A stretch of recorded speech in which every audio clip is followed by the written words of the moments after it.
সকাল থেকে জেলা জুড়ে বিভিন্ন ঘটনা, রাজ্য জুড়ে ঘটনার ঘনঘটা।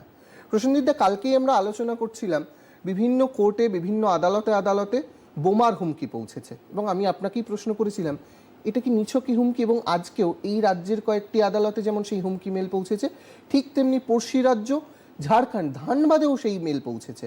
কি অদ্ভুত ব্যাপার না, এসআইআর সঙ্গে বিচারপতিরা যুক্ত হতেই এইরকম মেল পৌঁছচ্ছে।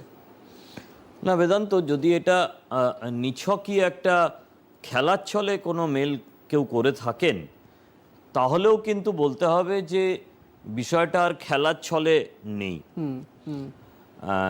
কারণ এই খেলাটা বড় বিপজ্জনক খেলা হয়ে দাঁড়িয়েছে।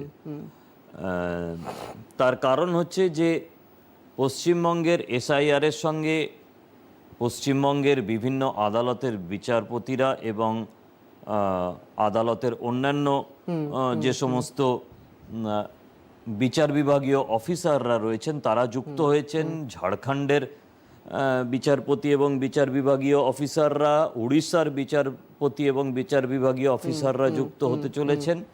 সেখানে এই সমস্ত জায়গাকার বিচার বিভাগে যারা মেল করছেন তারা জিনিসটাকে যদি খেলা মনে করেন তাহলে খুব ভুল করছেন, এবং সেই খেলাটা শুধু তাদের কাছে বিপজ্জনক হচ্ছে তা নয়, সেই খেলাটা কিন্তু এই পুরো পদ্ধতিটাকে একটা বিপজ্জনক করে তুলছে। যেটা গতকালও আমি বলেছিলাম যে পশ্চিমবঙ্গের মুখ্য সচিব তিনি জানিয়েছিলেন যে এই ব্যাপারে প্রয়োজনীয় তদন্ত গোয়েন্দারা করছেন। আমি আজকেও সেই আশা প্রকাশ করব। আমি এই মুহূর্তে এই বিষয়ে কোনো অন্যরকম মন্তব্য না করেই বরং বলবো যে আপাতত এই তদন্তটা অত্যন্ত দ্রুত গতিতে হোক।